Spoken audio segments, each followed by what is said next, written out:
Hello बच्चों। तो आज का टॉपिक है वर्क एनर्जी थ्योरम। आज मैं आपको सिर्फ यही समझाऊंगा क्योंकि ये इम्पोर्टेंट थ्योरम है और आपको इसका यूज़ बहुत बार करना होगा। ठीक है, तो वर्क एनर्जी थ्योरम की स्टेटमेंट ये है, this theorem states that the work done by external force acting on the body is equal to change in kinetic energy of the body. ठीक है, इसका मतलब ये है कि मान लीजिए कोई बॉडी है वो मोशन में है।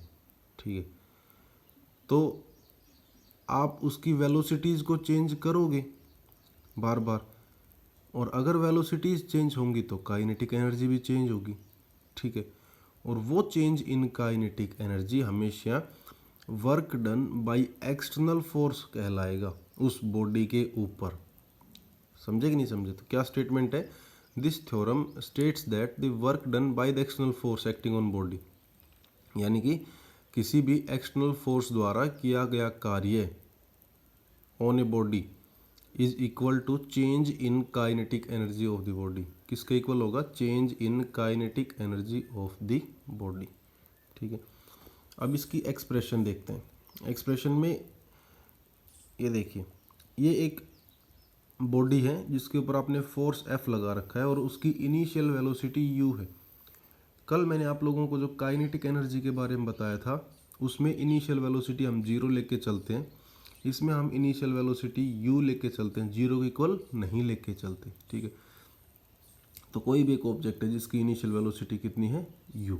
ठीक है, उसके ऊपर फोर्स लगा हुआ है, उसने s डिस्टेंस ट्रेवल की और s डिस्टेंस ट्रेवल करने के बाद उसकी वेलोसिटी बन गई v। ठीक, तो अब आपको ये बताना है कि अब यहाँ देखो इन वेलोसिटी चेंज होगी ना, u से v पे चली गई तो वेलोसिटी चेंज हुई, वेलोसिटी चेंज होगी तो काइनेटिक एनर्जी भी चेंज होगी। तो आपको ये प्रूव करके बताना होगा कि ये जो काइनेटिक एनर्जी है ये वर्क डन के इक्वल होगी, चेंज इन काइनेटिक एनर्जी। ठीक है, तो यहाँ से देखो, सबसे पहले वर्क का फॉर्मूला होता है फोर्स इंटू डिस्प्लेसमेंट। ठीक है, और फोर्स का फॉर्मूला होता है मास इंटू एक्सेलरेशन, यानी कि W equals to F S में जो F है उसकी जगह मैं M में पुट कर सकता हूँ, तो W इजिकल्स टू क्या हो जाएगा? MAS। सही बात है। ठीक है, अब using third equation of motion में क्या होगा? V square minus u square equals to 2AS, यही होता है। ठीक है, और अब A की वैल्यू निकालोगे तो आप 2S को दूसरी साइड भेज दोगे, तो A is equals to v square minus u square is equal upon 2S। समझ गए इतनी बात? ठीक, आपने A निकाल लिया और जो W इक्वल्स टू MAS है इसको अपन ने इक्वेशन नंबर 1 मान रखा है। ठीक है, अब A की वैल्यू आप इक्वेशन नंबर 1 में पुट कीजिए, यानी कि यहाँ पे जो A है। ठीक है, तो क्या लिख दूँ? W equals to M into A की जगह लिख दिया मैंने v square minus u square upon 2S, और इसको मल्टीप्लाई S से पहले मल्टीप्लाई हो रखा था। ठीक है, W इक्वल्स टू MAS के अकॉर्डिंग, तो ये हो गया।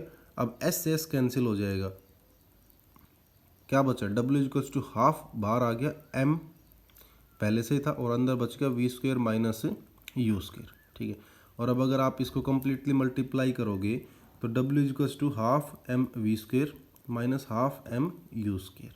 ठीक है, ये हो गया, ये वर्क डन आ गया। अब देखो ये फॉर्मूला काइनेटिक एनर्जी का होता है हाफ M वी स्क्वेयर। अब अगर इनिशियल वेलोसिटी यूज हो रखी है तो इनिशियल काइनेटिक एनर्जी, और फाइनल काइनेटिक एनर्जी यूज हो रखी है, सॉरी फाइनल वेलोसिटी यूज हो रखी है तो फाइनल काइनेटिक एनर्जी। अब यहाँ पे पहली बार देखो W equals to half M v square, v है यानी कि फाइनल वेलोसिटी यानी कि final kinetic energy.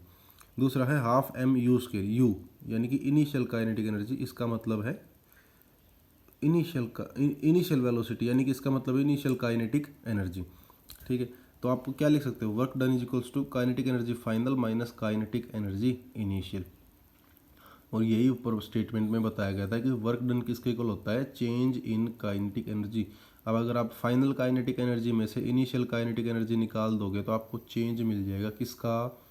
Kinetic energy का, और वो किसके इक्वल होता है? वर्क डन के। ठीक है, तो ये था आज के लिए, कल फिर मिलेंगे, तब तक के लिए अपना ध्यान रखिए, बाय।